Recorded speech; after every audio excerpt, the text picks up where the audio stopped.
जाएगा वाई, इस सेट के अंदर रखिए। वहीं बी पे जब हम रखेंगे इसको तो क्या लिखेंगे, एल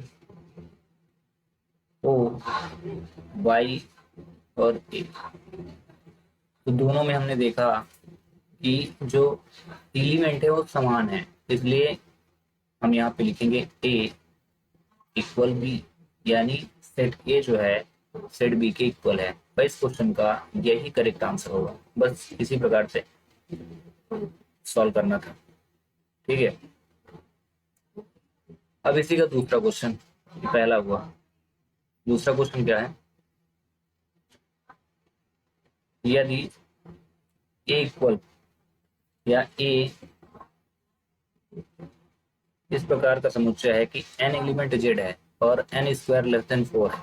ठीक है, ए के लिए चलो ए की value N square less than 4, यानी एन का जो मान है ना वो वर्ग संख्या 4 से छोटा या बराबर है। ठीक है, तो इसको मैं ऐसे सॉल्व करें, अगर एन स्क्वायर इज इक्वल ले लें 4, तो एन इज इक्वल क्या हो जाएगा √4, तो एन इज इक्वल क्या हो जाएगा 2। ठीक है, 2 और ये प्लस माइनस 2। ठीक है, प्लस माइनस 2 में इस बराबर या और छोटा है, तो प्लस माइनस 2 में जब इसकी वैल्यू रखेंगे तो क्या हो जाएगा, बराबर में -2 और बराबर में +2, क्योंकि प्लस माइनस 2 और इनके बिटवीन जो नंबर आते हैं, क्योंकि ये क्या है z यानी पूर्णांक इंटीजर दिया है, -1 फिर 0 और फिर 1, ये हो गया सेट ए। ऐसे हम सेट बी को लिखेंगे, बी एक्स का समुच्चय इस प्रकार है, B is the set of x such that x element are real number दिया है, और इसको हम फैक्टर निकालेंगे पहले। ठीक है, उसके बाद बी की वैल्यू रखेंगे, तो हम फैक्टर यहाँ पे निकाल लेते हैं, x square -3x + 2 is equal 0। दो संख्याएं लेंगे जिसका आपस में इंटू करने पर दो और ऐड करें या सब्ट्रैक्ट करें तो -3, तो यहाँ पे -2x -x + 2 रखेंगे तो इक्वल 0 हो जाएगा। फिर यहाँ से हम कॉमन वैल्यू लेंगे तो x -2 आ जाएगा, -1 लेंगे तो x -2 हो जाएगा इज इक्वल 0। x -2 तो लेना ही है, पेयर बना, और x -1 इज इक्वल 0। यहाँ x की वैल्यू लेंगे तो माइनस में है तो 2 आएगा, और यहाँ पे -2 इज इक्वल 0, तो x इज इक्वल क्या हो जाएगा 2, इफ यदि। ठीक है, फिर तो यदि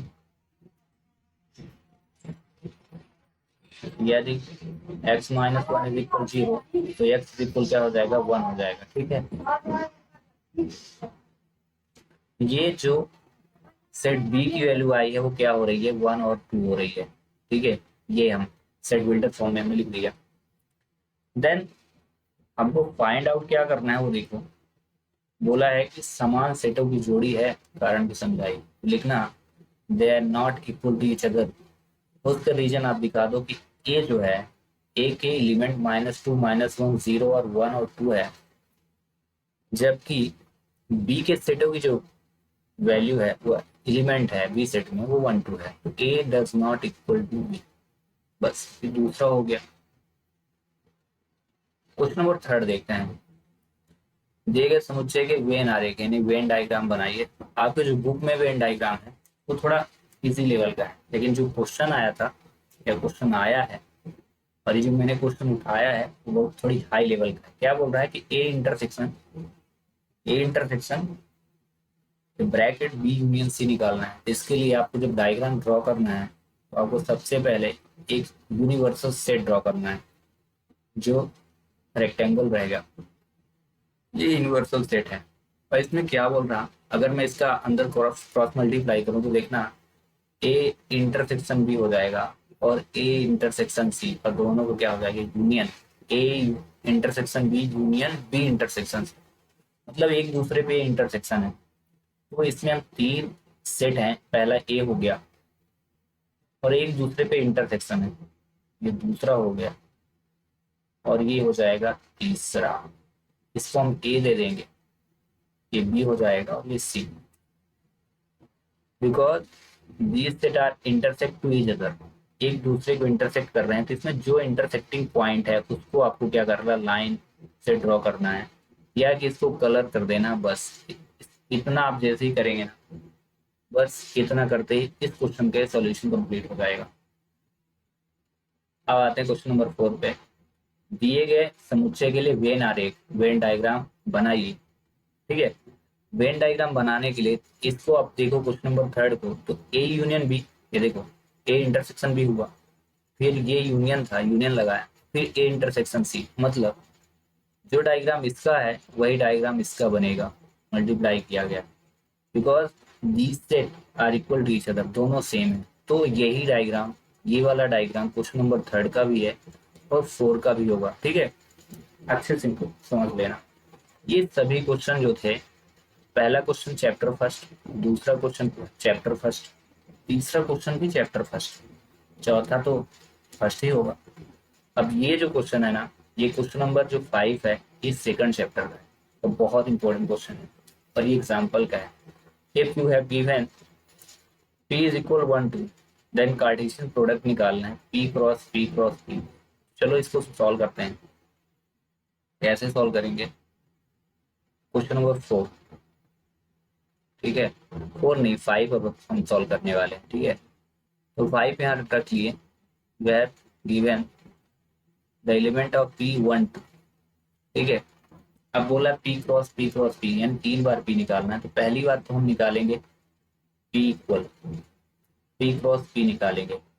P क्रॉस P का मतलब हुआ P से P का कार्टेशियन प्रोडक्ट निकालना है। तो इसको ऐसे समझ सकते हो आप, समझो, मैं 2 बार P रख लेता हूँ, एक ये P हो गया, एक बार और P रख लेता हूँ, 1 2 1 2, और इसका इससे कार्टेशियन प्रोडक्ट हुआ तो 1 1 हुआ, फिर 1 का ही 2 से हुआ 1 2 हो गया, फिर 2 का 1 से करेंगे तो 1 हो जाएगा, और फिर 2 का 2 से तो 2 2 हो जाएगा।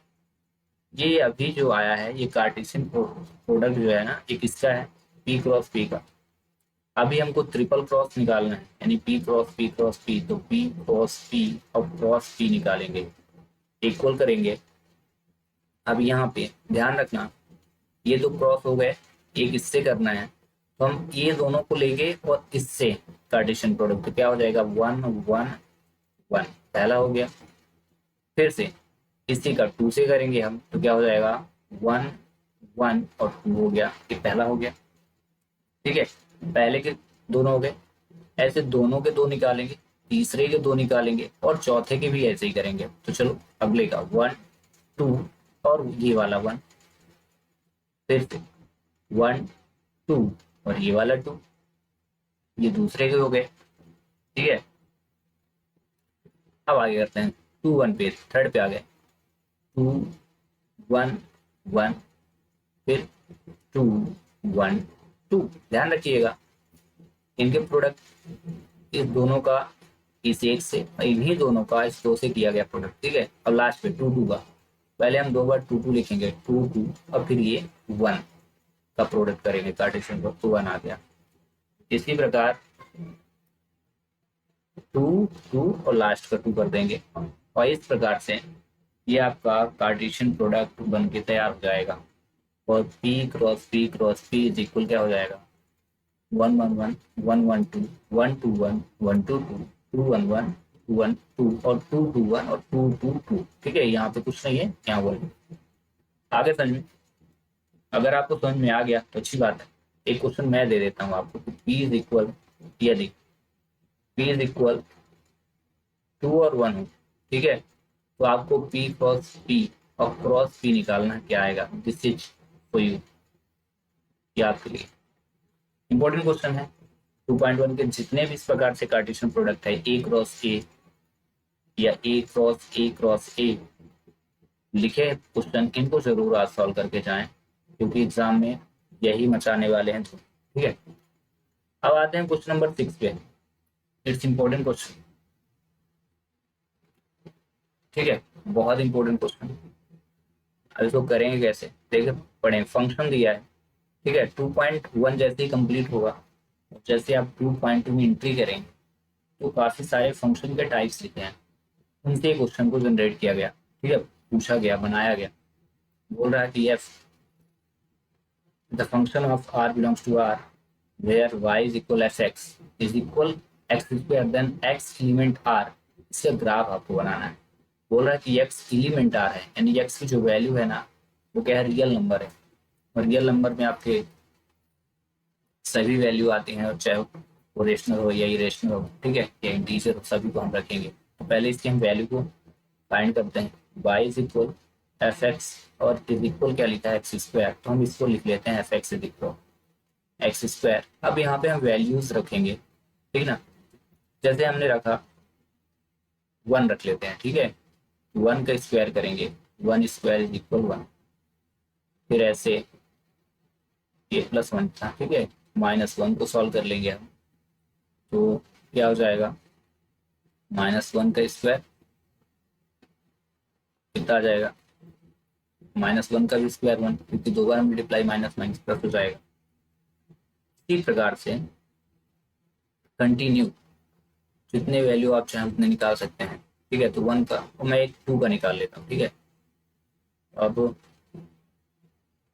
1 का हो गया, +1 का कर लिए, -1 का कर लिए, अब हम 2 का ले लेते हैं।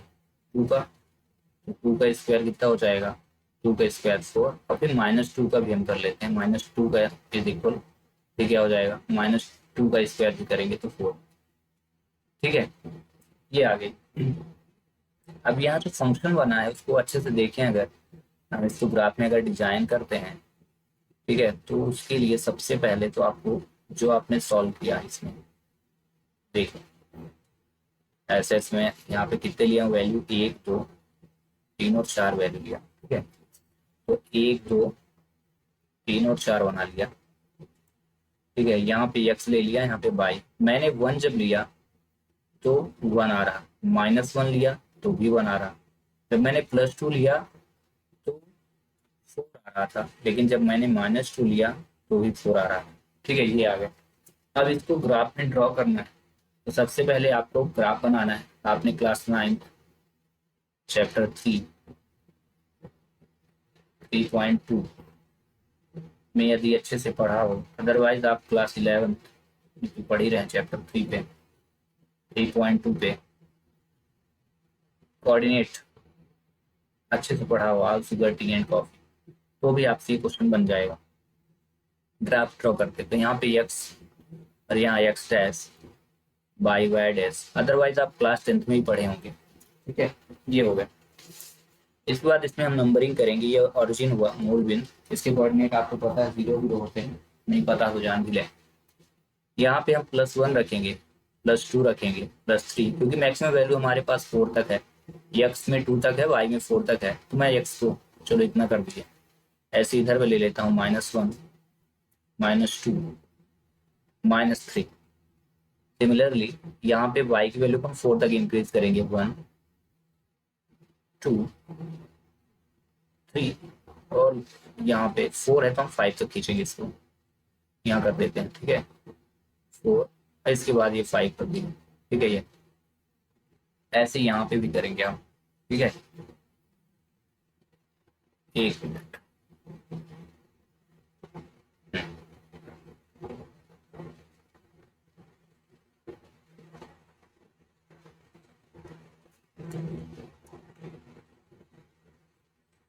ठीक है। यहाँ पे क्या था, इसको आप लिख लेना, f -2 इज इक्वल क्या था, -2 का स्क्वायर इज इक्वल 4। इसको थोड़े से इंक्रीज कर लेते हैं हम। यहाँ पे लाइन आप स्केल से ड्रॉ करें, थोड़ा अच्छा आएगा। 1, माइनस के साथ 1, माइनस के साथ 2, माइनस के साथ 3 और माइनस के साथ 4। इसके बाद यहाँ पे फर्स्ट पे देखिए 1 1 दिया है, दोनों के साइन पॉजिटिव हैं, ये फर्स्ट क्वाड्रेंट पे आएगा, क्योंकि फर्स्ट क्वाड्रेंट के साइन क्या होते हैं, प्लस प्लस, दूसरे पे होते हैं माइनस प्लस, तीसरे पे जो होते हैं वो प्लस माइनस नहीं होते, माइनस माइनस होते हैं, चौथे पे प्लस माइनस। ऐसा हम नहीं कहते सर, ग्राफ खुद ही बोलता है कि देखो x पे देखो प्लस में दिया है, y पे माइनस पे दिया है, हम कुछ कह ही नहीं रहे, तो ग्राफ ही बोलता है। या थोड़ी इंक्रीज कर लेना, तो यहाँ पे मैं -4 को दिखा दी। इतना करने के बाद अब बस वैल्यू पुट बस करना है। चलिए पुट कर देते हैं। चलिए देखिए, तो पहले पे 1 और 1 पे ग्राफ ड्रॉ करना है, ग्राफ को प्लस पे, ये 1 हुआ और ये 1 हुआ, ठीक है। दूसरा -1 से 1 पे, -1 का 1 मतलब पहले माइनस फिर प्लस, तो ये हो गया सेकंड पे, तो ये -1 हुआ x क्वाड्रेंट और y पे 1 क्वाड्रेंट, ठीक है, दूसरा हो गया। तीसरे आते हैं 2 पे 4, ये 2 हुआ और यहाँ पे जा रहा है आपका ग्राफ 4 पे, ठीक है। ऐसे ड्रॉ करिएगा 2, ऐसे ऐसे ऐसे आ जाएगा। इसको हम रिप्रेजेंट कर देंगे, कॉर्नर पे 2 4 आया है। इसकी अगर हम बात करें तो ये क्या था, -1 और 1 आया था। एक ये भी वैल्यू थी, ये क्या था 1 और 1 थी, ठीक है। यदि आपको ये स्पष्ट ना दिखे तो आप अपने स्क्रीन को जूम करें। इसके बाद लास्ट पे है -2 से 4 है, तो -2 आपका यही कहलाएगा, 4 यहाँ पे है, तो आपको बाई पे ग्राफ को ड्रॉ करना है। आप ये खींचिए और यहाँ पे दिखाइए -2 4। जब इतना ग्राफ ड्रॉ हो जाएगा तो बस इनको दिखा देना है, मैच करा देना है कि किस प्रकार से एक ग्राफ बना है, ठीक है। ये कॉर्नर इसका यहाँ पे आ रहा है, इसका यहाँ पे आ रहा है, तो ऐसे मिलाओगे अगर, ये ऐसे आकर के यहाँ मिलेगा, ठीक है, और ये भी ऐसे आकर के यहाँ मिलेगा, तो ये पैराबोला बन जाता है, ठीक है। एक कॉर्नर अच्छे से मिलाओगे जब, ये यहाँ से ऐसे, ठीक है, ये पॉइंट, ये वाली पॉइंट दिख रहा, ये वाला पॉइंट, तो यहाँ से हम ऐसे ग्राफ को लाए और इस कॉर्नर से ये जो 1 1 है यहाँ से लाए और यहाँ से ज्वाइन किए, ये ग्राफ बन गया। बस पैराबोला ड्रॉ हो चुका है, ठीक है। कहने का मतलब जो ग्राफ हमारा बना है वो इस प्रकार से, ऐसे और ऐसे, ठीक है। इसको बोलते हैं पैराबोला, यानी परवलय। यक्स एक्स डैश है और बाई वाई डैश। जब आप इसको स्केल से ड्रॉ करेंगे बहुत बेहतरीन और बहुत अच्छा लगेगा, ठीक है। और इस प्रकार से टॉप 6 इंपॉर्टेंट क्वेश्चन जो आने वाले एग्जाम में हो सकता है कि आपकी मुलाकात हो, वे कंप्लीट। मिलेंगे कुछ नए क्वेश्चनों के साथ नेक्स्ट लेक्चर में। Thanks for watching.